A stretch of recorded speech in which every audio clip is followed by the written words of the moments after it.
हरे कृष्णा। हम लोग आज चर्चा करेंगे 12वें अध्याय के 9वें श्लोक की। ये श्लोक बहुत अच्छा है और मैं बहुत उत्सुक हूँ समझाने के लिए श्लोक को। तो हम लोग शुरू करते हैं। 12वें अध्याय का 9वां श्लोक। अथा चित्तं समाधातुं न शक्नोषि मयि स्थिरम् अभ्यास योगेन ततो मामिच्छातुं मामिच्छातुं धनंजय। अथ चित्तं समाधातुं न शक्नोषि मयि स्थिरम् अभ्यास योगेन ततो माम इच्छा इच्छातुं धनंजय। अथ चित्तं समाधातुं न शक्नोषि मयि स्थिरम् अभ्यास योगेन ततो माम इच्छाप्तुम धनंजय। देखिए, अब यहाँ पे थोड़ा थीम चेंज हो रहा है। अब यहाँ बात आ रही है अधिकार की। तो अब समझते हैं अधिकार क्या होता है।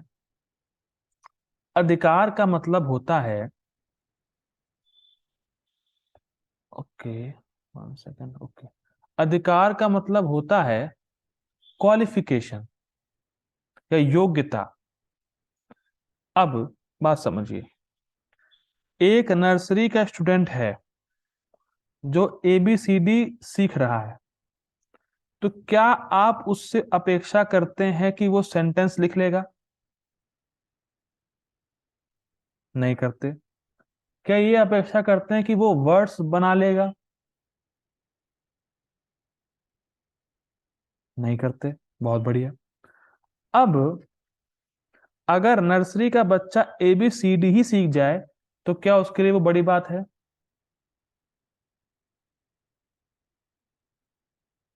बड़ी बात है। नर्सरी में ABCD सीखते हैं बच्चे, वो सीख जाए तो अच्छी बात है। अब वो अगर नर्सरी में ही रहेगा तो आगे प्रमोट होगा कि नहीं? नर्सरी में रहेगा तो प्रमोट नहीं होगा। नर्सरी में पास कर लेगा तो ABCD सीख जाएगा तो प्रमोट हो जाएगा। अगर वो बच्चा कहे नहीं, मैं नर्सरी में नहीं रह के सेकंड क्लास में जाऊंगा, उससे कोई फायदा है उसको? क्या वो सेकंड की पढ़ाई कर पाएगा? नहीं कर पाएगा। लेकिन अगर वो नर्सरी में ही रहा और सीखा तो सेकंड में किसी दिन चला जाएगा? चला जाएगा। अब बात समझिए, ये तो एग्जाम्पल, आप बात समझिए। जो पिछले श्लोक में भगवान ने कहा कि भैया अपने मन को मुझ में ही लगाओ, अपनी बुद्धि को मुझ में ही लगाओ, तुम मेरे पास रहोगे, इसमें कोई शक नहीं है, कोई संशय नहीं है। उससे पिछले श्लोक में कहा कि जो अपनी चेतना को, जो अपने मन बुद्धि वचन को मुझ में ही लगाया रहता है, मैं उसका उद्धार करता हूं। ये चीज टॉप मोस्ट है। अपने मन को, बुद्धि को, अपनी चेतना को लगातार कृष्ण में लगाए रखना, ये टॉप मोस्ट चीज है। लेकिन अगर आपका ये अधिकार नहीं है, अगर आप ऐसा नहीं कर सकते हो, लगातार मन और बुद्धि को मुझ में नहीं लगा पा रहे हो, मन बहुत चंचल है, तो ये करो जो भगवान 9वें श्लोक में बताएंगे। अगर तुम्हारा ये अधिकार नहीं, तुम्हारी क्वालिफिकेशन ये नहीं है, तो तुम ये करो। ये भी नहीं कर सकते तो ये करो, ये भी नहीं कर सकते तो ये करो। अब ये थीम चलने वाली है। भगवान अधिकार के भेद की बात करेंगे। अधिकार मतलब क्वालिफिकेशन, योग्यता। यहाँ पे कोई भेदभाव नहीं है। ऐसा नहीं कि नर्सरी का बच्चा जो है सेकंड के बच्चे से हीन है। हीन की बात थोड़ी ना है, उसकी क्वालिफिकेशन ही ये है। वो भी नर्सरी ही पढ़ सकता है और नर्सरी पढ़ते पढ़ते वो सेकंड में जाएगा। आप नर्सरी के बच्चे और सेकंड के बच्चे के बीच कंपटीशन की बात कर ही नहीं सकते। कंपटीशन कैसा? योग्यता की बात हो रही है यहाँ पे। जो कितना योग, कितना क्वालिफाइड है वो। ठीक है। तो अगर तुम टॉप मोस्ट चीज नहीं कर सकते अर्जुन, अगर तो अपनी मन और बुद्धि को लगातार मेरे में लगा नहीं सकते, तो अर्जुन तुम ये करो। क्या करो? देखिए, अथा चित्तम समाधातुम ना शक्नोषि। अगर तुम इस प्रकार, अथा चित्तम इस प्रकार मतलब जैसा पिछले श्लोक में बताया, वो तो टॉप मोस्ट है, सबसे अच्छा वही है। अथा चित्तम, अगर इस प्रकार से, चित्तम समाधातुम ना शक्नोषि, अगर तुम अपने चित्त को मुझ में लगातार लगाए रखने में समर्थ नहीं हो, मई स्थिरम, अगर तुम समर्थ नहीं हो, अपने चित्त को मुझ में स्थिर कर नहीं कर पा रहे हो, या अपने चित्त को मुझ में स्थिर करने में समर्थ नहीं हो, तो तुम क्या करो, तुम सब कुछ छोड़ दो, सब कुछ, तुम कुछ करो ही मत। नहीं नहीं, ऐसा नहीं कह रहा भगवान, मजाक कर रहा हूं। भगवान ऐसा नहीं बोल रहे कि कुछ मत करो। अगर तुम ऐसा नहीं कर पा रहे हो तो अभ्यास योगिना, तुम अभ्यास योग करो। ये बहुत जबरदस्त है। अगर तो अपने चित्त को, मन को, बुद्धि को मुझ में नहीं लगा पा रहे, मुझ में स्थिर नहीं कर पा रहे, तो अभ्यास योगिना, अभ्यास योग करो। अब बहुत सुंदर बात है, हम लोग अभ्यास योग कर रहे हैं, हम लोग भक्ति करने का अभ्यास कर रहे हैं, भक्ति नहीं कर रहे, या भक्त नहीं बन गए। देखिए, कभी कभी बहुत सुंदर बात है, कभी कभी लोग ऐसा बोलते हैं, या ऐसा एक्सप्लेनेशन, या ऐसी एक्सपेक्टेशन उनकी होती है कि डिवोटी मतलब ऑल गुड, वांछा कल्प तरुभ्यश्च कृपा सिंधुभ्य एव च पतितानां पावनेभ्यो वैष्णवेभ्यो नमो नमः। कृपा के सिंधु हैं, सारी इच्छाओं को पूरा करने वाले हैं। लोगों की एक्सपेक्टेशन ये होती है, और कई बार देखते भी हैं कि भक्त लोग झगड़ा कर देते हैं, या कुछ अपशब्द बोल देते हैं, या उनसे कुछ गलत काम हो जाता है, तो लोग क्या सोचते हैं, अरे बाप रे, भक्त होके ऐसा कर रहे हैं, मतलब उनके होश उड़ जाते हैं। भक्त होके ऐसा काम, हम तो सुने भक्त मतलब वांछा कल्पतरुभ्यश्च, ऑल परफेक्ट, ऑल गुड, ये क्या हो रहा है यहाँ पे? तो बात समझिए, भक्त हो नहीं गए, भक्त होने का अभ्यास कर रहे हैं। ये बहुत इंटरेस्टिंग है। देखिए, शुद्ध भक्त का स्तर तो है ही अलग, शुद्ध भक्त है। हम लोग शुद्ध भक्त हो नहीं गए, होने का अभ्यास कर रहे हैं। तो हम में भी कमियां हैं, हम में भी गलतियां हैं, हमसे भी गलती होती है भाई, क्योंकि हम लोग परफेक्ट नहीं हुए, हम लोग परफेक्ट होने के लाइन में लगे हैं, अभ्यास कर रहे हैं।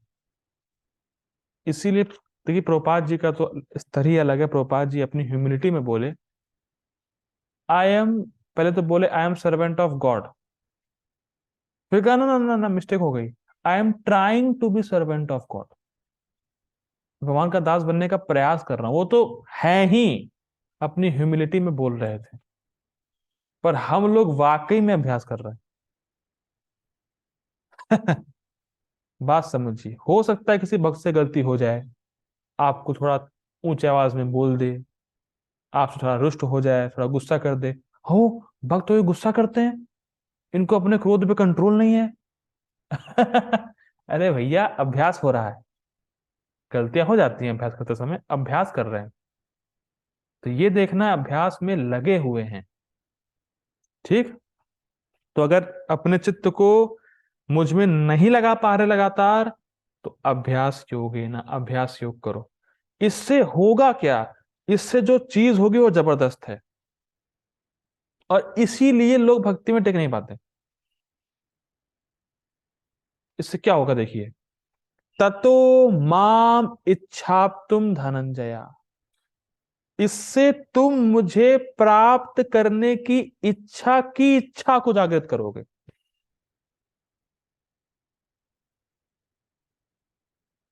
मैं फिर रिपीट कर रहा हूं, कृष्ण को प्राप्त करने की इच्छा, इस इच्छा को प्राप्त करेंगे। जैसे जैसे हम अभ्यास करेंगे हमारा हृदय शुद्ध होगा, और जैसे जैसे हृदय शुद्ध होगा तब ये बात समझ में आई कि मुझे कृष्ण को पाना है। मैं भक्ति कृष्ण को पाने के लिए कर रहा हूं। तो कृष्ण को पाने की इच्छा जागृत होगी कि मुझे वाकई में कृष्ण को पाना है।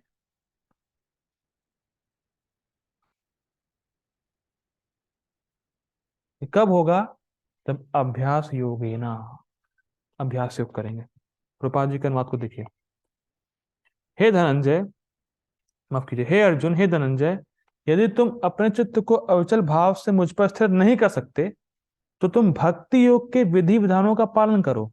इस प्रकार तुम मुझे प्राप्त करने की चाह उत्पन्न करोगे। कैसे होता देखिए। भक्ति करेंगे, हृदय शुद्ध होगा। जितना मात्रा में हृदय शुद्ध होगा तब समझ में आएगा कि मुझे यहाँ पे सुख नहीं मिल सकता, मैं इस जगत का हुई नहीं, मुझे कृष्ण के पास जाना है। जो कृष्ण के पास जाना है ये इच्छा तब आएगी। कब आएगी? जब भक्ति योग के विधि विधानों का पालन करेंगे, जब अभ्यास करेंगे। अभ्यास का मतलब क्या होता है इसको मैं थोड़ा ब्रीफ में समझाना चाहूंगा, लेकिन I request all of you to join again. हमारी मीटिंग का टाइम खत्म हो रहा है, so please join again. Hare Krishna. Right. तो मैं समझा रहा था अभ्यास का मतलब। देखिए बात समझिए, बहुत गंभीर बातें हैं।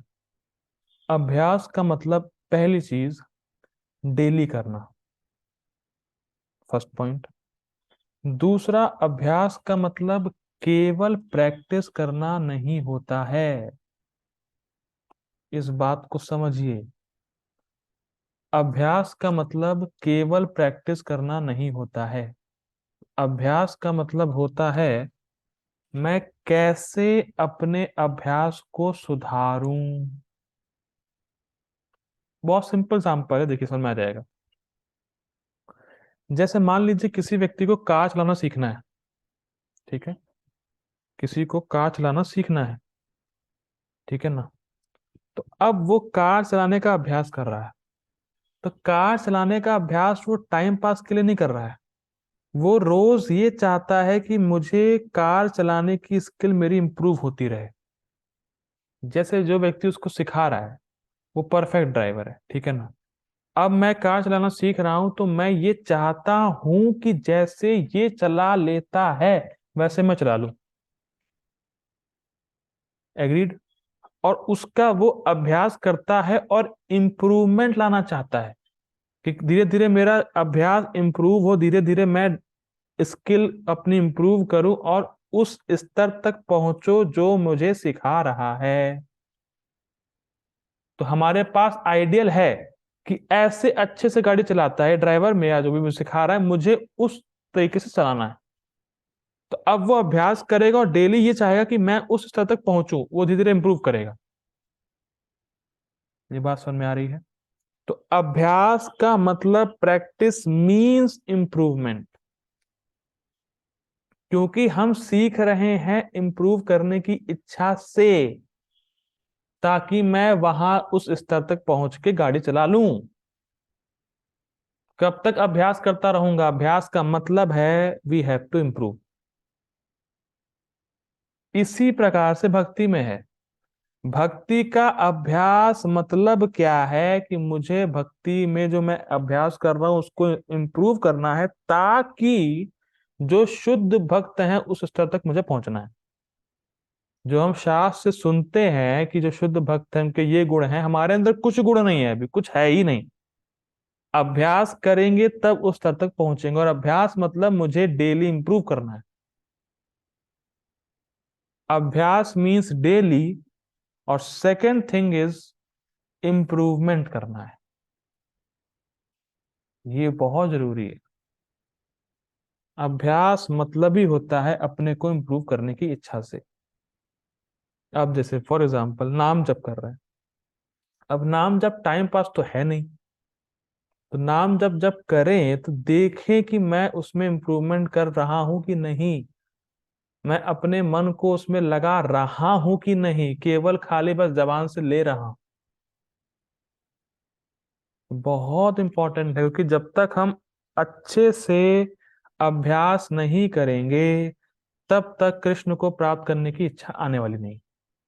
और कृष्ण को प्राप्त करने की इच्छा आएगी नहीं तो हम भक्ति करेंगे ही क्यों, हम फिर छोड़ देंगे। That's it, simple formula. ठीक, बाकी बातें आगे भी आएंगी, फिलहाल पॉइंट क्या है, अभ्यास मतलब डेली और इम्प्रूव करने की इच्छा से। ये बातें टीका में आनेंगी तो हम लोग वहां चर्चा करेंगे। और गीता भूषण टीका, जिनकी मनोवृत्ति ओघवती गंगा के समान आप में प्रवेश करती है, उनके लिए आपकी प्राप्ति बहुत शीघ्र होती है। ओघवती मतलब जिसमें बहुत सारा जल रहता है, फिल्ड विद वाटर। ठीक, यहाँ बात कही जाए, देखिए, जब गंगा जी हिमालय से चलती हैं तो बीच में बहुत सारे पत्थर आते हैं, लेकिन उस पत्थर से उनका प्रवाह रुकता नहीं है, वो सागर में जाती हैं। इसी प्रकार से जो शुद्ध भक्त है उसके पास भी बहुत सारी कठिनाई आएंगी, पर उसका मन भगवान में ही जाता है। जैसे गंगा जी सागर में प्रवेश करने के लिए जा रही, रास्ते में बहुत पत्थर है पर उनका प्रभाव रुकेगा नहीं, वो सागर की ओर ही जाएंगी। तो जो शुद्ध भक्त है, जिसका पहला वाला स्टेप है जो हम लोग पिछले श्लोक में देखे हैं, जिसका मन केवल भगवान में जा रहा है, चेतना भगवान में लगी हुई है, उसके अंदर बहुत सारे कष्ट भी आ जाए उसके ऊपर, फिर भी उसका मन भगवान में ही जाएगा। और ऐसे व्यक्ति का उद्धार भगवान स्वयं करेंगे, इसीलिए वो शीघ्र प्राप्त कर लेगा भगवान श्री कृष्ण को। अब अर्जुन बोलते हैं, परंतु मेरी मनोवृत्ति ऐसी नहीं है, मतलब मेरा मन आप में नहीं जा रहा है, तो मैं किस प्रकार ऐसा कर पाऊंगा? यदि यह प्रश्न हो तो इस पर भगवान श्लोक कह रहे हैं, मतलब अभी मेरा अधिकार नहीं है कि मेरा मन बुद्धि आप में ही जाए, लेकिन मुझे वैसा होना है, तो मैं क्या करूं? अभी मेरा अधिकार नहीं है। ये समझ लीजिए, अभी मैं कार हाईवे पे चलाता हूं, भीड़ भाड़ जगह पे नहीं चला पा रहा हूं, तो मैं क्या करूं? तो क्या करना है, गाड़ी चलाने का ही अभ्यास और प्रैक्टिस करना है। गाड़ी चलाना ही तुम्हें और इंप्रूव करना है, तुम रोड पे चला लोगे, भीड़ भाड़ी जगह पे चला लोगे। तो इसीलिए भगवान कह रहे हैं, इसलिए भगवान श्लोक कह रहे हैं कि अगर तुम्हारा अधिकार उस स्तर का नहीं है कि तुम्हारा मन और बुद्धि भगवान में ही जाए, तो तुम अभ्यास करो। बहुत इंटरेस्टिंग है, बहुत इंटरेस्टिंग है। जैसे अगर मन अपने आप भगवान की तरफ नहीं जा रहा है, तो हमें अभ्यास करना है, बार बार अपने मन को भगवान में जबरदस्ती लगाना है, श्रवण कीर्तन करके। हमारा मन अभी इतना शुद्ध नहीं है कि भगवान की तरफ जाए, नहीं जा रहा है तो बार बार खींच के अब भगवान में लगाओ श्रवण कीर्तन करके, इसका अभ्यास करना है। बार बार मन को खींच के भगवान में लगाने का अभ्यास जब हम करेंगे, तो एक स्तर आएगा कि मन अपने आप भगवान में चला जाएगा। ठीक, आगे पढ़ते हैं। ये देखिए, यदि तुम भगवान का उत्तर है, अर्जुन ने पूछा मैं क्या करूं, तो भगवान कह रहे हैं, यदि तुम आसानी से अपने चित्त को स्थिरता से मुझ में अर्पित नहीं कर सकते, तो अभ्यास योग के द्वारा मुझको प्राप्त करने का प्रयास करो। अभ्यास योग से भगवान की प्राप्ति करो। बहुत सुंदर है, ये सब बातें केवल समझना नहीं है, इसको अप्लाई करना है भाई। देखिए, बहुत सिंपल है, भगवान को प्राप्त करना बहुत सिंपल है, बहुत सिंपल है। अरे प्रभु जी क्या कह रहे हैं आप, इतना सिंपल है, इतना टफ है? नहीं, बहुत सिंपल है। कैसे पता है? केवल तीव्र इच्छा हो बस, केवल स्ट्रॉन्ग डिजायर, और इसी को अभ्यास डेवलप करता है। बात समझिए, बात फिर समझिए, भगवान को अगर केवल प्राप्त करने की स्ट्रॉन्ग इच्छा, भगवान प्राप्त हो जाएंगे, पर वो स्ट्रॉन्ग इच्छा कैसे आएगी? अभ्यास योगे ना। प्रोपा जी से पूछा किसी उनके डिसाइपल ने कि प्रोपाद जी मुझे शुद्ध भक्त बनना है, तो मैं क्या करूं, मैं कैसे बनूं? प्रोपाद जी ने कहा डिजायर, बाकी सब कृष्ण कर देंगे। अब ये बात ऐसी मैं बोलने जा रहा हूं, इसको आप दिमाग खोल के उसमें फिट कर लीजिए। बहुत इंपॉर्टेंट, बहुत जबरदस्त बात है। हमको जगत में भोगने की इच्छा थी, तो भगवान ने पूरे जगत की सृष्टि कर दी। केवल इच्छा थी। तो अगर हम भक्ति करना चाहते हैं और उसमें आगे बढ़ना चाहते हैं तो भगवान क्यों व्यवस्था नहीं करेंगे? जब भगवान से विमुख होने की इच्छा पे इतना ताम झाम कर दिया भगवान ने, सृष्टि कर दी, जब भगवान की तरफ जाना चाहेंगे तो क्यों अरेंजमेंट नहीं करेंगे? लेकिन हमारी इच्छा तो हो, हमारी इच्छा होनी चाहिए, ये बहुत इंपॉर्टेंट है। और हमारी इच्छा नहीं आ रही है तो मतलब हमारी भक्ति के अभ्यास में कमी है, स्पष्ट बात। इसीलिए भगवान से कॉन्ट्रैक्ट करना चाहिए। कॉन्ट्रैक्ट करिए भगवान से कि भगवान मुझे ऐसा डिजायर दें कि मुझे आपको प्राप्त करने का वो हो, इच्छा हो, ये डिजायर करना चाहिए, भगवान से प्रार्थना करनी चाहिए। और भगवान से कॉन्ट्रैक्ट करिए कि भगवान अगर आप मुझे गीता का ज्ञान दे देंगे। देखिए, भगवान सिर्फ संकल्प मात्र से ब्रह्मा जी को ज्ञान दे दिए, कुछ करना नहीं पड़ा। इस भगवान ने इच्छा की, ब्रह्मा जी के हृदय में ज्ञान हो जाए, हो गया। तो ऐसे हमें प्रार्थना करनी है, भगवान कॉन्ट्रैक्ट है आपसे, आप मुझे गीता का ज्ञान समझाइए और मैं इसी गीता का ज्ञान को दूसरों को बताऊंगा।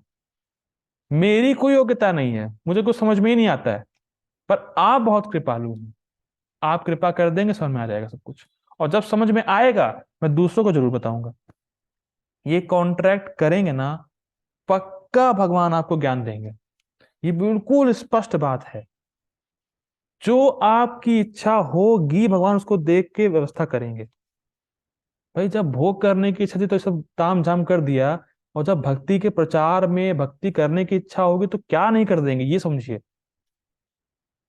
भाई जब पिताजी से दूर जाने की इच्छा थी तो पिताजी ने क्या खड़ा कर दिया, ये सब जंजाल जेल वगैरह। तो उनके पास जाना चाहेंगे तो क्या नहीं कर देंगे वो।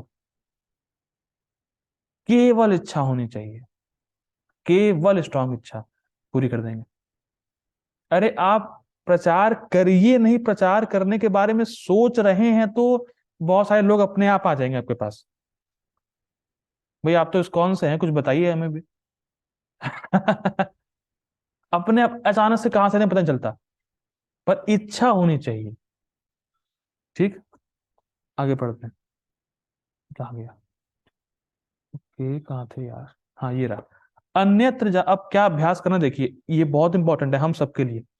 अन्यत्र जाने वाले मन को प्रत्याहित करके धीरे धीरे व बारंबार मुझ में स्थापना करके करने का अभ्यास करो।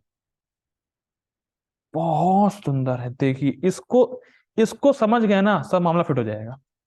पहले देखिए, मैं एक लाइन को समझाऊंगा। अन्यत्र जाने वाला मन, अन्यत्र मतलब भगवान के विषय से हटकर मन भोगों में जाता है। ये तो सब अनुभव करते हैं कि हमारा मन भगवान में नहीं जा रहा है अभी, परमानेंट, कुछ कुछ अदर चीजों में जाता है मन, भोगों में जा रहा है। ठीक, तो जब मन कहीं और जाता है तो इसमें आश्चर्य नहीं होना चाहिए। अगर जप के समय मन नहीं लग रहा है तो ये आश्चर्य नहीं है, क्योंकि मन लगेगा ही नहीं, क्योंकि शुद्ध नहीं है ना। मैं फिर रिपीट कर रहा हूं, भाई इससे परेशान मत हुई कि मन जप में नहीं लग रहा है, वो तो लगेगा ही नहीं ना, गंदा है। चिंता ये मत करिए कि मन लग नहीं रहा है, चिंता ये होनी चाहिए कि मन को मुझे लगाना है, ये चिंता होनी चाहिए। तो अन्यत्र मतलब मन भोगों में जा रहा है, भगवान के विषय में नहीं जा रहा है। करना क्या है, उसको प्रत्याहित करना है। प्रत्याहित मतलब खींचना है। जैसे आप देखेंगे, जो लोग कुत्ते को टहलाते हैं, पेट जो होते हैं, तो कुत्ता गंदी जगह जाता है तो उसको वो चेन से खींचते हैं अपनी तरफ, बस वहां मत जाओ यहाँ हो, वहां मत जाओ यहाँ हो। तो मन इतना गंदा है, केवल भोगों में जाएगा, उसको खींचना है कुत्ते की तरह। थोड़ा कठोर बोल रहा हूं लेकिन ये फैक्ट है। तो खींचना है, मन भोगों में जाएगा, उसको हरे कृष्णा में लगाइए। मन भोगों में जाएगा, उसको हरे कृष्णा में लगाइए। मन को इसमें लगाना होता है, लगता नहीं है। By force you have to do it. बात समझिए। देखिए मैं खुल के बताऊंगा आज, अगर आप नाम जप में ये नहीं सोच रहे हैं कि मुझे अपने मन को लगाना है, तो कभी भी इच्छा भगवान के प्राप्त करने की नहीं आएगी। केवल अगर फॉर्मेलिटी में निपटा दिया ना, पाप सब कट जाएंगे, सब कुछ हो जाएगा, भगवान का प्रेम प्राप्त नहीं होगा जो हमें करना है। ये बिल्कुल स्पष्ट बात है। केवल फॉर्मेलिटी में निपटा सकते हैं, हाँ ठीक है, 2 माला हो गई, 4 माला हो गई, 16 माला हो गई, ठीक है। कृष्ण प्रेम नहीं प्राप्त होगा मन को बिना लगाए। हो हो ही नहीं सकता, कुछ भी कर लो। हाँ कि पाप वगैरह कट जाएंगे, ये हो जाएगा, वो हाँ वो तो ठीक हो जाएगा, वो तो बाय प्रोडक्ट है, वो तो हो जाएगा, मुक्ति मिल जाएगी। और जो कृष्ण प्रेम है, जो प्रेम भक्ति है, वो नहीं हो, क्यों नहीं होगी? यत्न आग्रह बिना प्रेम नहीं होए। यत्न मतलब प्रयास, और आपके आग्रह से कृष्ण प्रेम नहीं होता। और आग्रह मतलब स्ट्रांग इच्छा, और स्ट्रांग इच्छा कब आएगी? जब अभ्यास करेंगे। सब फॉर्मूले समझिए यहां से। और करना कैसे है अभ्यास? धीरे धीरे। मतलब जो आपके अभ्यास का स्तर है, आपको उसको एकदम से नहीं बढ़ाना होता भाई। आज तो मैं 16 करूंगा, कल 64 करूंगा, फिर 48 करूंगा, फिर ये करूंगा, वो करूंगा, नहीं। जितना कर सकते हैं उसको डेली करना है, ये अभ्यास है। एकदम से पीक में जाके डाउन आना, ये अभ्यास थोड़ी ना है। जितना कर सकते हैं उसको डेली करना अभ्यास है। और डेली करेंगे तब धीरे धीरे आपका अभ्यास बढ़ेगा। भाई आज मैं कार चलाने बैठा, थोड़ा सीखा, फिर 2 महीने बाद सीखा, फिर 8 महीने बाद सीखा, तो कभी चला पाऊंगा गाड़ी?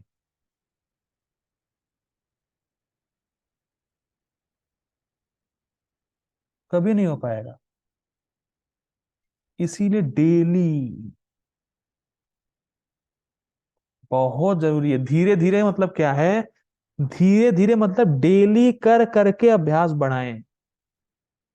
ऐसा व्रत मत ले लीजिए जो आपसे होने वाला नहीं है। हाँ कल से पक्का मैं 16 करूंगा, कल किए, परसों किए, फिर किए ही नहीं, हटाओ। उससे कुछ नहीं होने वाला, कुछ भी नहीं होने वाला है। आप 2 कर सकते हैं, 2 करिए, डेली करिए। तब देखेंगे कि आप 3 भी कर लेंगे, 4 भी कर लेंगे। भाई हम लोग कैसे आए 16 पे? एकदम 16 पे तो आ नहीं गए। पहले 4 किए होंगे, फिर 5 किए होंगे, लेकिन डेली किए थे तब आए हैं। डेली नहीं होते तो नहीं आते, आते ही नहीं। और जो डेली नहीं किया है वो छोड़ देता है सब, वो नहीं कर पाता। धीरे धीरे डेली करिए, जितना कर सकते हैं उसको डेली करेंगे तो अपने आप बढ़ेगा। बात समझिए, अगर मैं सेकंड क्लास में था तो सेकंड क्लास में रहा तब थर्ड पे गया हूं। यानी आज सेकंड क्लास में बैठा, थर्ड में बैठा, फोर्थ में बैठा, ऐसे तो मैं कभी कोई क्लास पार ही नहीं कर पाऊंगा। भाई क्या ऐसा होता है? आप सेकंड क्लास में, सेकंड क्लास ही 1 साल पढ़ते हैं पूरा, तब थर्ड में जाते हैं। नहीं मैम आज सेकंड में, कल फिर 10th में बैठूंगा, 12th में बैठूंगा। अरे भाई इससे तो सेकंड वाला है वो भी नहीं आएगा तुम्हें।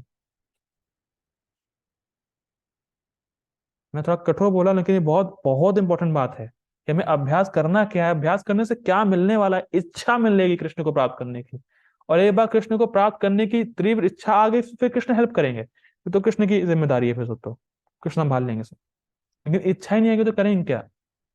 अगर किसी चीज को पाने की इच्छा नहीं आएगी, जैसे फॉर एग्जाम्पल किसी को आईएएस की तैयारी करनी है, किसी को आईएएस बनना है, उसको पता है कि मैं आधे 1 घंटे पढ़ के आईएएस नहीं निकाल पाऊंगा, लेकिन आईएएस बनने की इच्छा है तो वो 10-12 घंटे भी उसको कुछ नहीं लगते, उसको आईएएस बनना है।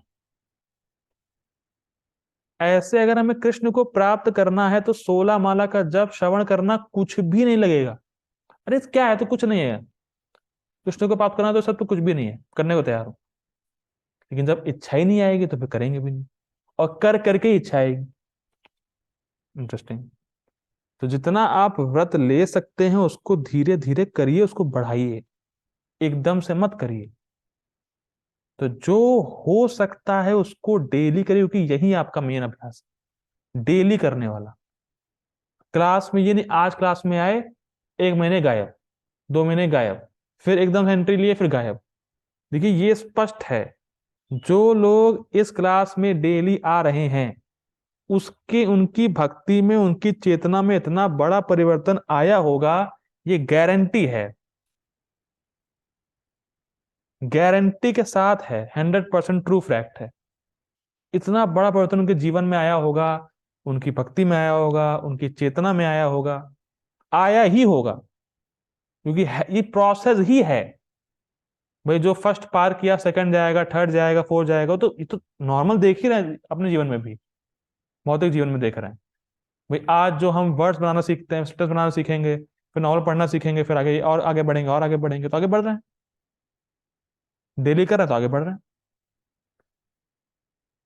और ये भी इंटरेस्टिंग है, जो आप करने का व्रत ले लेते हैं उस व्रत की आदत भगवान को पड़ जाती है। ये और समस्या है। आज मैं 16 माला का जप करूंगा, भगवान को, अरे 16 माला करना शुरू करो ऐसे, ओके डन करो। आपने किया 1 दिन, 2 दिन, 3 दिन, भगवान को हैबिट पड़ जाती है, यार आज इसने आज ये क्यों नहीं किया, यार ऐसा क्या हो गया। भगवान को हैबिट पड़ जाती है, फिर भगवान सोचते हैं अरे क्या यार, अभी लिया था व्रत, अब तो कुछ कर ही नहीं रहा है, बेकार है। भगवान को हैबिट पड़ जाती है आपके व्रत स्वीकार करने की। इसीलिए जितना हो सके उतना करिए, ज्यादा चक्कर में ना पड़िए कि मैं ज्यादा करूंगा तो अच्छा है। थोड़ा थोड़ा करके अगर रोज करेंगे ज्यादा पे पहुंच जाएंगे। तो धीरे धीरे मतलब बहुत बड़ा व्रत ना लेकर जो कर पा रहे हो उसको बारंबार, देखिए यहाँ शब्द आया धीरे धीरे, बारंबार, बारंबार मतलब डेली डेली करना है, छोड़ना नहीं है। मान लीजिए आपने 4 माला लेने का व्रत लिया, अब अरे आज मन नहीं कर रहा है, अरे आज बहुत बिजी था मैं ऑफिस में, अरे किसी से लड़ाई हो गई, अरे ये हो गया वो हो गया, छोड़ना किसी भी हाल में नहीं। आप थोड़ा लो लेकिन छोड़ो नहीं, क्योंकि उसकी हैबिट भगवान को लग जाती है। भगवान अप्रसन्न होते हैं उससे कि देखो उसने व्रत लिया और फिर पूरा नहीं कर रहा है। भाई हम लोग जानते हैं साक्षी गोपाल की कथा, कि एक व्यक्ति ने भगवान के सामने प्रॉमिस किया, तो साक्षी गोपाल वहां गए कि भाई तुमने तो प्रॉमिस किया था साक्षी देने के लिए। तो जो आप व्रत लेते हैं भगवान की सेवा के लिए, भगवान को उसकी हैबिट पड़ जाती है, फिर वो मानते नहीं है, तो वो अप्रसन्न होते हैं, अरे देखो तुमने लिया भी पूरा नहीं कर रहा है। ये मन का स्वभाव है, मन धोखा देगा आपको। मन किसी भी चीज को डेली नहीं करना चाहता है, ये बात समझिए। तो ये नहीं, वो मन बहाने देगा बहुत सारे, अरे आज तो ये हो गया, आज तो वो हो गया, आज तो ये, आज ना, कुछ नहीं सुनना है। जो मैंने व्रत लिया है वो मैं करूंगा, कुछ भी हो जाए। तब देखिए कितना बड़ा वो चेंज आता है आपकी लाइफ में। ये बहुत, देखिए ये बहुत एप्लीकेबल श्लोक है, इसलिए मैं बता रहा हूँ, बहुत एप्लीकेबल श्लोक है कि अभ्यास क्या करना है हमें। जो हमारा व्रत, जो हमारी साधना है उसको डेली करना है, और धीरे धीरे बढ़ानी। एकदम से हाई फाई भी नहीं करना है, एकदम से लो भी नहीं करना। जितना आप लेके चल सकते हैं चलिए, और उसको डेली करिए, देखेंगे आप धीरे धीरे और भी कर सकेंगे, कोई कठिनाई नहीं आएगी। ठीक। अब अभ्यास के दौरान करना क्या है मन के साथ, ये जो बात लिखी है इतनी ज्यादा गंभीर है, मजा आने वाला है। जब तुम्हारा मन इस अभ्यास के द्वारा मुझ में आकर्षण को प्राप्त कर लेगा तो मेरी प्राप्ति अत्यंत सुलभ होगी। बहुत जबरदस्त, बहुत गंभीर बात है। मन का अभ्यास या मन के अभ्यास से आकर्षण तब ही होगा भगवान के प्रति जब हम उस अभ्यास में मन को लगाने का प्रयास करेंगे। हाँ ठीक है, 4 माला करूंगा, हरे कृष्ण कृष्ण हरे राम हरे कृष्ण हरे कृष्ण, मन को लगा ही नहीं रहे, आकर्षण होगा नहीं भगवान के प्रति। ये नहीं कि अभ्यास ठीक है, हाँ 4 माला करेंगे, डेली कर रहे हैं, पर निपटाने के मूड से कर रहे हैं, कुछ नहीं होगा। इसलिए लिखा है मन इस अभ्यास के द्वारा मुझ में आकर्षण को प्राप्त कर लेगा तो मेरी प्राप्ति इतना सुलभ होगी। तो आकर्षण कैसे आएगा? जब हम उस अभ्यास में अपने मन को लगाएंगे। जैसे आप लोग इस कथा में बैठे हैं, गीता सुन रहे हैं, और अगर आप अपने मन को इस तरीके से अरेंज करें कि अरे क्या बात बोल रहे हैं प्रभु जी, क्यों बोल रहे हैं, क्या है क्या नहीं है, समझने की कोशिश करेंगे, अपने मन को लाने की कोशिश करेंगे, तो आपको धीरे धीरे इसमें आकर्षण आ जाएगा। अरे प्रभु जी ने कल तो ये बोला था, आज ये बोल रहे हैं, आज ऐसा है वैसा है। आकर्षण होने लगेगा, अपने आप डेवलप हो जाएगा। तो इसीलिए जब हम हरि नाम करें तो हरि नाम में मन को लगाने का प्रयास करें। ये बहुत इंपॉर्टेंट है। केवल बोल देने से, मन का कनेक्शन ना होने से ज्यादा लाभ नहीं मिलेगा, क्योंकि जब तक मन लगेगा नहीं, मन शुद्ध होगा नहीं, और मन शुद्ध होगा नहीं तो और लगेगा नहीं। इस कनेक्शन को समझिए, इस फॉर्मूले को समझिए। जैसे फॉर एग्जाम्पल, मान लीजिए कोई व्यक्ति जॉब कर रहा है और उसका बॉस कहे देखो भाई, श्रेयांश प्रभु जी गीता क्लास में नहीं जाओगे तो सैलरी काट दूंगा। तो बहुत सारी भीड़ हो जाएगी मेरे क्लास में, लेकिन उनका सुनना और जो अभी सुन रहे हैं तो बड़ा फर्क हो जाएगा। अरे यार सैलरी कट रही है इसीलिए बैठना पड़ रहा है, क्या नौटंकी, क्या बोले जा रहे हैं, टाइम पास कर रहे हैं, समय खराब कर रहे हैं। एक तो वो है। और ऐसे लोगों को मान लीजिए 5 महीने भी हो जाएंगे तो भी गीता के बारे में, गीता के प्रति आकर्षण नहीं होगा, क्योंकि मजबूर है बैठने के लिए, मन को लगाना ही नहीं चाहते। लेकिन जो लगाना चाहता है वो देखेगा स्टार्टिंग में कठिनाई आएगी, पर बाद में बड़ा अच्छा लगेगा उसको। अरे ये बात हो रही है, वो बात हो रही है, ऐसा हो रहा है वैसा हो रहा है। बहुत फर्क हो जाता है, बहुत फर्क हो जाता है। मन को अभ्यास में लगाना है, तब मन का आकर्षण उस अभ्यास में आ जाएगा। ये बात, ये बहुत रहस्यमय, बहुत प्रैक्टिकल श्लोक है। अगर ये समझ में आ गया तो बड़ा मजा आ जाएगा। तो मन को लगाने का प्रयास होगा तब आकर्षण हो। देखिए अभी फॉर्मूला समझिए, हमारे मन में वासना है, उसकी वजह से मन भागता है। ठीक। जितना अच्छा जब करेंगे, जितना अपने मन को, मैं ये नहीं कह रहा हूं मन लगा दीजिए, प्रयास कीजिए लगाने का। प्रभुपाद जी बोलते हैं मन को लगाने का प्रयास भी कर रहे हो तो वो अपराध रहित जप है। मन लगा नहीं है, लेकिन मन जहां जा रहा है वहां से उसको खींच के नाम में लगाने का प्रयास तो कर रहे हैं। मैं फिर रिपीट कर रहा हूं, मैं नहीं कह रहा हूं मन लगा दीजिए, वो लगेगा नहीं वो स्टार्टिंग में, लेकिन खींच के लेके तो आइए नाम में। इतना तो कुछ करिए, दम लगाइए कुछ दम लगाओ। ठीक है ना? तो जितना आप दम लगाएंगे उतनी वासनाएं मन से जाएंगी, और जितनी वासनाएं मन से जाएंगी तब मन बिना दम के लग जाएगा। वासना खत्म, मन का इधर उधर घूमना खत्म, अपने आप लग जाएगा। और जब अपने आप लगेगा तो फर्स्ट स्टेज में, जिसका हमारा अधिकार नहीं है, उसमें हम जंप कर जाएंगे। फॉर्मूला समझिए। ठीक है ना? ये बहुत इंपॉर्टेंट है। ठीक, आगे पढ़ते हैं। बहुत सुंदर श्लोक है, मुझे बड़ा अच्छा लगा था इसको पढ़ के। ठीक है। तात्पर्य, इस श्लोक में भक्ति योग की दो पृथक पृथक विधियां बताई गई हैं। मतलब 8वां श्लोक और 9वां श्लोक। पहली विधि उस व्यक्ति पर लागू होती जिसने दिव्य प्रेम द्वारा भगवान कृष्ण के प्रति वास्तविक आसक्ति उत्पन्न कर ली, मतलब उसका मन और कहीं जा ही नहीं रहा है, भगवान की तरफ ही जा रहा है, वो जो पिछले श्लोक वाला हम लोगों ने देखा था व्यक्ति। ठीक। दूसरी विधि उसके लिए है, मतलब अभ्यास योग है ना, अभ्यास योग उसके लिए है जिसने इस प्रकार से भगवान कृष्ण के प्रति आसक्ति नहीं उत्पन्न की है। ठीक। मतलब साधना भक्ति कर रहा है वो।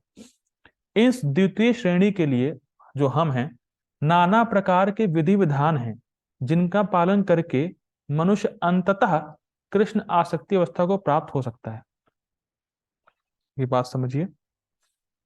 इसको साधना भक्ति बोलते हैं। साधना भक्ति मतलब है हम अपनी इंद्रियों से भगवान की सेवा कर रहे हैं शास्त्रों के आधार पर, लेकिन जैसे जैसे ये बढ़ता रहेगा तो हमें प्रेम की अवस्था प्राप्त हो जाएगी। जैसे अगर आप रसगुल्ला लेट के खाएं और बैठ के खाएं, तो उसके टेस्ट में क्या डिफरेंस होगा आपको प्रभु जी? कोई डिफरेंस है? आप रसगुल्ला लेट के खाएंगे तो कैसा लगेगा आपको? अच्छा लगेगा। और बैठ के खाएंगे तो अच्छा नहीं लगेगा, है ना? नहीं बोलिए ऐसा सेम ही है। सेम। सेम कैसे? बोलिए ऐसा ही है। मजाक कर रहा हूँ, ठीक है ना? सेम लगेगा। वैसे ही अगर जो प्रेमा भक्ति, जो शुद्ध भक्त है, वो कैसे भी नाम जप करे, उसको टेस्ट मिलेगा। लेकिन जो साधना भक्ति कर रहा है, शुद्ध भक्ति को प्राप्त नहीं हुआ है, उसके लिए ये विधि है कि वो सीधा बैठ के नाम जप करे। उसको अभी जॉन्डिस हो रखा है, उसको अभी मीठी वस्तु कड़वी लग रही है। देखिए, शरीर के पोस्चर का मन पे बहुत इफेक्ट पड़ता है। अगर आप देखिए, इसका समझ एग्जांपल से, कई बार आप देखे होंगे, चलते चलते लोग बात करते हैं, वॉक कर रहे हैं और बात कर रहे हैं। जब कोई गंभीर बात आती है तो कहते हैं भाई बैठ के बात करो। सुने हैं इसको? ऐसे चलेंगे, बात कर रहे होंगे, गंभीर कुछ थोड़ा रोचक विषय है, भाई बैठ के बात करते हैं। क्यों बैठना है? क्योंकि बैठ के ध्यान अच्छा लगता है चीजों पर। इसलिए कहते हैं लेट के पढ़ो मत। हमारे बॉडी के पोस्चर से मन का प्रभाव होता है, मन का इफेक्ट होता है। इसीलिए कहा जाता है कि अगर तुम्हें नाम में रुचि नहीं आ रही है या नाम में रुचि नहीं है, तो बैठ के अच्छे से जब करोगे, मन को लगाओगे, तब धीरे धीरे नाम में रुचि आएगी। तब जब नाम में रुचि हो गई, चाहे तुम लेट के करो कैसे भी करो, नाम में रुचि ही रहेगी वो। लेट के पढ़ने पढ़ने नहीं लगती, देखो भाई। ठीक, स्पष्ट है। इसीलिए कहा जा रहा है अभ्यास मतलब क्या है? अपने बॉडी पोस्चर को सीधा रखें, अच्छे से नाम जप कीजिए, मन जहां भी जाए वहां से खींच के लाइए। यही अभ्यास करेंगे ना, बहुत अच्छा लगेगा, बहुत अच्छा हो जाएगा। आगे पढ़ते हैं। भक्ति योग इंद्रियों का परिष्कर संस्कार है। परिष्कार मतलब शुद्धिकरण, शुद्ध करना उसको। संसार में इस समय सारी इंद्रियां सदा अशुद्ध हैं, क्योंकि वे इंद्र तृप्ति में लगी हुई हैं। इस बात समझिए, जब इंद्रियां भोगों में लगती हैं तो गंदगी हमारे चित्त में आती है। जो इंद्रिय भोग के संस्कार, जो गंदगी चित्त पे आती है, और जब वो संस्कार चित्त पे आता है तो भगवान के सुख का अनुभव करने में हम उतनी ही मात्रा में असमर्थ होते जाते हैं। इसीलिए भक्ति करके जब इंद्रियों को शुद्ध करेंगे तो मन में ऑटोमेटिक जाएगा, मन भगवान में ऑटोमेटिक जाएगा। जितना इंद्रिय भोग करेंगे, मन उतने भगवान से दूर चला जाएगा। ठीक। लेकिन भक्ति योग के अभ्यास से ये इंद्रियां शुद्ध की जा सकती हैं, और शुद्ध हो जाने पर वे परमेश्वर के सीधे संपर्क में आ जाती हैं। ठीक है, स्पष्ट है। इस संसार में रहते हुए, ठीक है, एक सेकंड दीजिएगा। ठीक है, आगे पढ़ते हैं। इस संसार में रहते हुए मैं किसी अन्य स्वामी की सेवा में रत हो सकता हूं, लेकिन मैं सचमुच उसकी प्रेम पूर्ण सेवा नहीं करता। वाह, क्या लाइन है गोपाल जी की। थोड़ा कठोर लगेगा, लेकिन फैक्ट्स हैं। देखिए, ठीक है। अच्छा, सेवा मैं नहीं करता प्रेम पूर्ण, तो किसकी सेवा करता? अच्छा, मैं सेवा करता ही क्यों हूं फिर? मैं केवल धन के लिए सेवा करता हूं। ये तो और इंटरेस्टिंग है। इस संसार में कोई भी किसी स्वामी की सेवा प्रेम पूर्ण तरीके से नहीं कर रहा है, प्रेम के लिए नहीं कर रहा है। तो किसके लिए कर रहा है? धन के लिए कर रहा है। और धन क्यों चाहिए? भोग के लिए। तो अल्टीमेटली हम अपनी इंद्रियों की ही सेवा कर रहे हैं, इंद्रियों के सेवक हैं। अब लोग विरोध करेंगे, प्रभु जी आप कह रहे हैं धन नहीं कमाओ, धन इंद्रिय तृप्ति के लिए है, धन भोग के लिए है। समझिए, पॉइंट समझिए, देखिए, अगर धन हमें इंद्रिय भोग ना दे, तब हम धन के प्रति आकर्षित नहीं होंगे। अगर धन हमें इंद्रिय तृप्ति ना दे, तो हम कभी धन कमाए ही ना। धन रखे ही ना, अगर धन हमें तृप्ति ना दे। अच्छा, अब एग्जाम्पल क्या है? जब नोटबंदी हुई, बात समझ, जब नोटबंदी हुई, उसी नोट के लिए आदमी दूसरे का मर्डर करने को तैयार है, और आज वही नोट सड़क पे पड़ा हुआ है, क्योंकि अब वो नोट इंद्र तृप्ति नहीं देगा हमें। अरे क्या बेकार हो गया, फेंको उसको। लोग जमा करे हुए थे कि मैं इतनी इंद्र तृप्ति करूंगा इस नोटों से, जब कहा नोटबंदी है सब चेंज, अरे फेंको, कोई इसी काम का नहीं।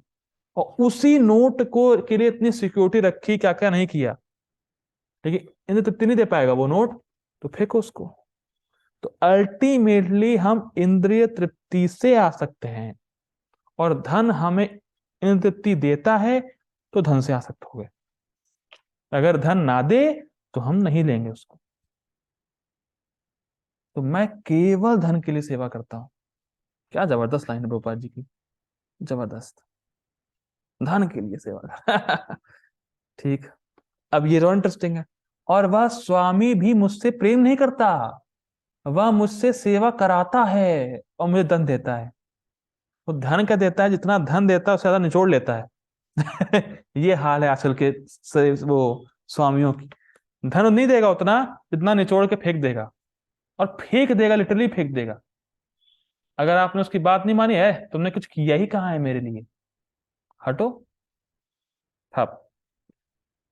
कृष्ण ऐसे नहीं है।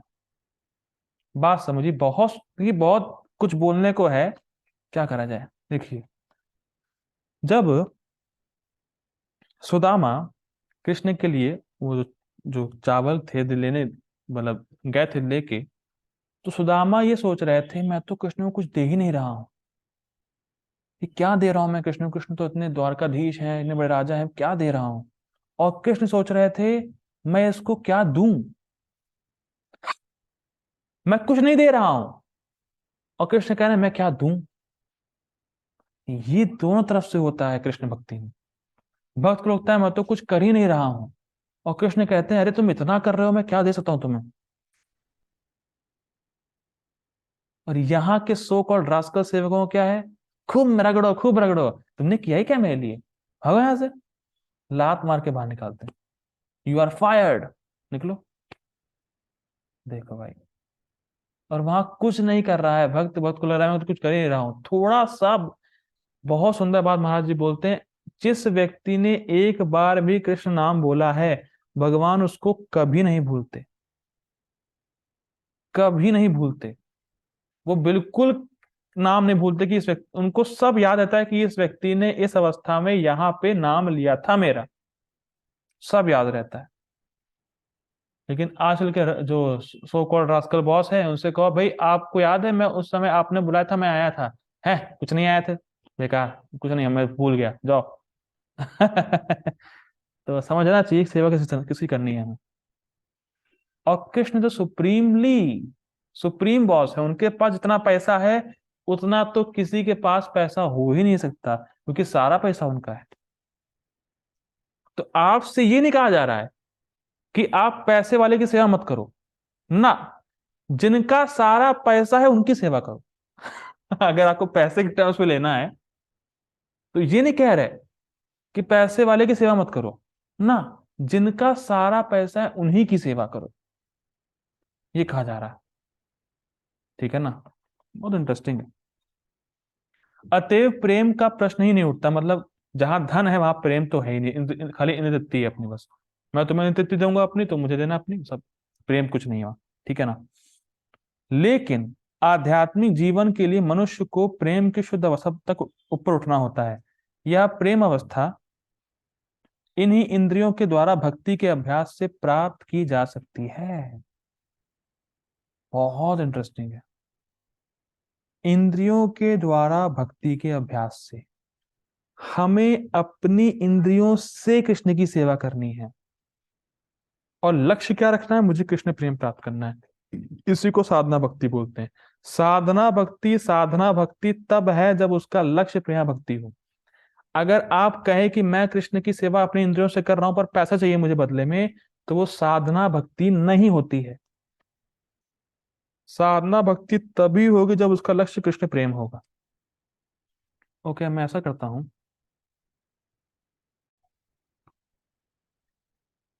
आगे पढ़ते हैं। यह ईश्वर प्रेम सभी,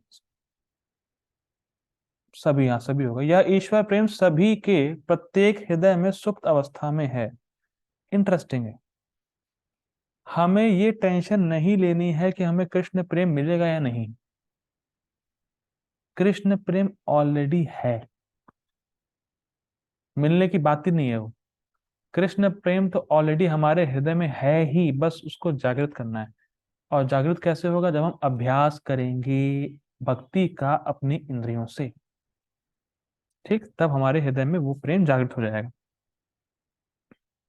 यहाँ पर यह ईश्वर प्रेम अनेक अनेक रूपों में प्रकट होता है, लेकिन भौतिक संगति से दूषित हो जाता है। बहुत इंटरेस्टिंग। देखिए, हम लोग ऐसे नहीं हैं कि हम किसी से संबंध जागृत ना करें। हमें किसी ना किसी से संबंध जागृत करना होता है, चाहे वो दोस्त हो, चाहे वो हमारे माता पिता हो, वो तो स्वाभाविक है। बेसिकली हम किसी की सेवा किए बिना रह नहीं सकते। ये इंटरेस्टिंग बात है। हमें किसी की सेवा करनी है, और हम चाहते हैं कि हम किसी को कुछ दें। मैं अपने दोस्तों को क्या दे सकता हूँ, मैं उन्हें कैसे खुश कर सकता हूँ, मेरे माता पिता को। तो ये जो सेवा करने की टेंडेंसी है कि मैं दूसरों को कैसे खुश करूं, ये स्वाभाविक हमारे साथ है, क्योंकि हमें कृष्ण को पसंद करना होता है। ये ईश्वर प्रेम ही है। जो हम एक दूसरे से प्रेम करते हैं वो कृष्ण का ही प्रेम है, पर हम यहाँ के लोगों से कर रहे हैं, बस बात इतनी सी। हमने अपने प्रेम का डायरेक्शन मोड़ रखा है।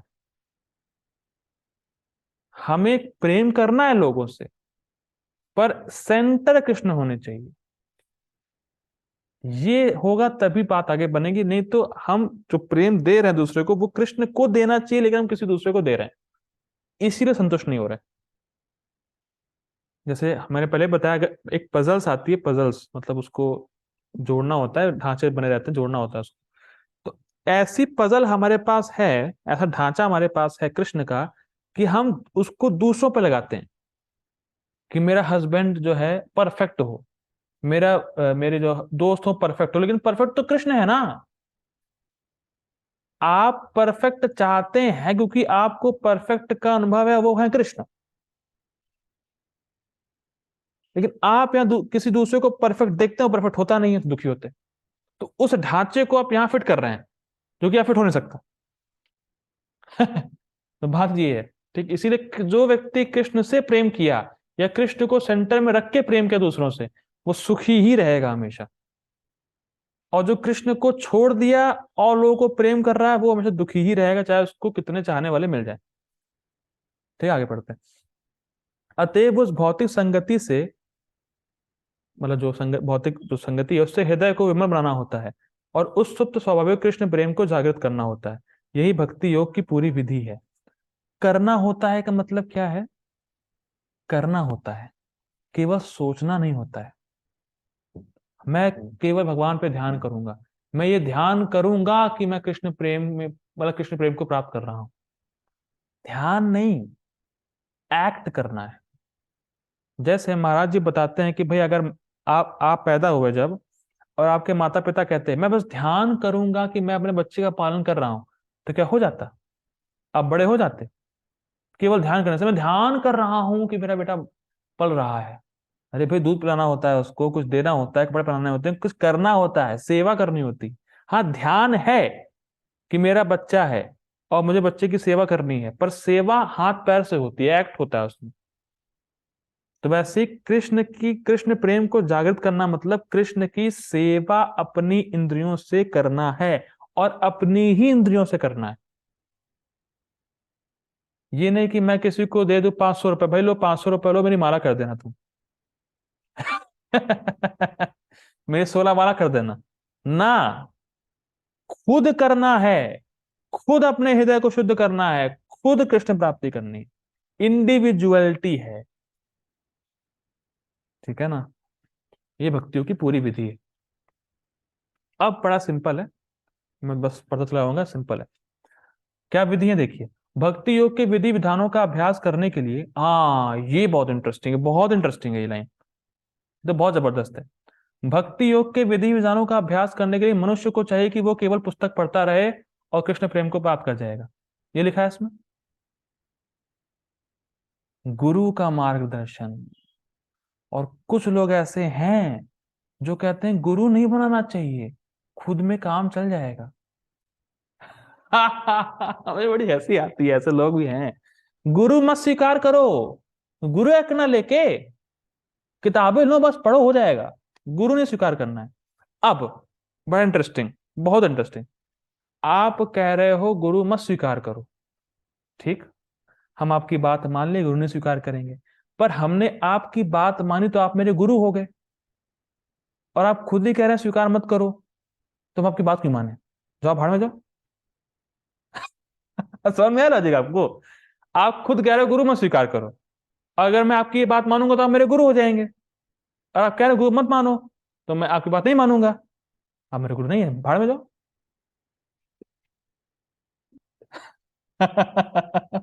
ये इंटरेस्टिंग, ऐसा नहीं हो सकता है। तो इस पे तो बहुत सारे पापा जी भी कहते हैं ऐसा नहीं हो सकता कि आप एक बुक लेके आ गए और आप सर्जन बन जाएंगे। आप केवल बुक पढ़ने से सर्जन नहीं बन सकते, आपको कोई चाहिए होता है जो आपको बताए सिखाए, ठीक है ना? तो बस ये बात है, कुछ लोग ऐसा बोलते, क्या है, कुछ लोग बोलते हैं गुरु नहीं चाहिए, लेकिन ऐसा नहीं है, बिल्कुल गुरु मस्ट है। भक्ति योग के विधि विधानों का अभ्यास करने के लिए मनुष्य को किसी सुविज्ञ मतलब जानकार, प्रामाणिक गुरु के मार्गदर्शन में कतिपय मतलब इन सारे नियमों का पालन करना होता है। यथा ब्रह्म मुहूर्त में जगना, जागना। देखो भैया, पहला ही जो नियम है बड़ा कठिन है, कैसे होगा? लेकिन अगर अभ्यास करेंगे नहीं तो फिर कृष्ण के पास करने की इच्छा नहीं आएगी, तो करना तो पड़ेगा। एक भक्त कह रहे थे जो ब्रह्म मुहूर्त में उठ नहीं सकता वो ब्रह्म का दर्शन नहीं कर सकता। मतलब जो भगवान के मुहूर्त में नहीं उठ सकता वो भगवान का दर्शन कैसे करेगा? तो उठना जरूरी है, ठीक है। इसीलिए जरूरी है कि आप लोग टाइम पे सोएं। कभी कभी लोग सोचते हैं मैं 1 बजे सो के 4 बजे उठ जाऊंगा, उठ सकते हैं और जाते भी हैं, लेकिन बाद में दिक्कत आएगी। तो एक नियमित रूप से सोए तो सही रहता है, ठीक। स्नान करना, ओहो भैया, गर्मी तो ठीक है लेकिन जाड़े में कैसे होगा? होगा। देखिए महाराज जी इसमें बताए थे कि जो जो ब्राह्मण स्नान करने से डर गया वो ब्राह्मण ही नहीं है। जैसे क्षत्रिय को युद्ध से नहीं भागना चाहिए, वैसे किसी ब्राह्मण को पानी से डरना डरना नहीं चाहिए, पानी से उसको स्नान कर लेना चाहिए, ठीक है। स्नान करना, मंदिर में जाना तथा प्रार्थना करना, एवं हरे कृष्णा कीर्तन करना, फिर अर्चा विग्रह पर चढ़ाने के लिए फूल चुनना, अर्च विग्रह पर भोग चढ़ाने के लिए भोजन बनाना, प्रसाद ग्रहण करना आदि। हाँ, प्रसाद ग्रहण करना ये हो जाएगा हमसे, बाकी नहीं होगा। प्रसाद लेना तो ये तो हो जाएगा, ठूसना हो जाएगा। भरना हो जाएगा, वो कोई दिक्कत नहीं, ठीक है ना। ऐसे अनेक विधि विधान हैं जिनका पालन आवश्यक है। मनुष्य को शुद्ध भक्तों से नियमित रूप से भगवत गीता तथा श्रीमद् भागवत सुनना चाहिए। अब कोई कहेगा प्रभु जी आप तो शुद्ध भक्त नहीं है। हाँ भैया नहीं है, वो तो बात सही है, तो आप क्यों सुना रहे हैं? ठीक है, लेकिन हम शुद्ध भक्तों की बात को सुना रहे हैं, पॉइंट ये। हम शुद्ध भक्त नहीं, और जो शुद्ध भक्त ने कहा है उसको रिपीट करना है, ये हमारा काम, ठीक है ना। तो उनसे सुनना चाहिए। इस अध्याय से, ये बहुत इंटरेस्टिंग है, इस अध्याय से कोई भी ईश्वर प्रेम के स्तर तक उठ सकता है। कितना इंपॉर्टेंट है 12वां अध्याय, इसीलिए मैं कह रहा था बहुत धीरे धीरे चलूंगा इस अध्याय में। इस अध्याय को कोई भी, नहीं लिखा है कि माता जी, प्रभु जी, बूढ़े लोग, बच्चे, कोई भी ईश्वर प्रेम के स्तर तक उठ सकता है, और तब भगवत धाम तक उसका पहुंचना ध्रुव है, निश्चित है भगवान के पास जाना। इंपॉर्टेंट है ये अध्याय। विधि विधानों के अंतर्गत, इसीलिए कोई भी, हाँ I am not perfect but yes, Hari बोल प्रभु जी। विधि विधानों के अंतर्गत गुरु के आदेशानुसार भक्ति योग का अभ्यास करके मनुष्य निश्चय ही भगवत प्रेम की अवस्था को प्राप्त हो सकेगा। तो भक्ति योग का अभ्यास करना है। अभ्यास मतलब डेली और इम्प्रूवमेंट के साथ कि मैं इम्प्रूवमेंट करूँ, और अपने मन को उस अभ्यास में लगाएंगे तो मन भगवान के प्रति आकर्षित हो जाएगा। तो मन को भी लगाना है अभ्यास में, ठीक है ना। अब कोई कहे प्रभु जी मुझसे तो अभ्यास भी नहीं हो सकता, आई एम सो फॉलन, मैं इतना पतित हूं कि मुझसे अभ्यास भी नहीं हो पाएगा, तो क्या करना है?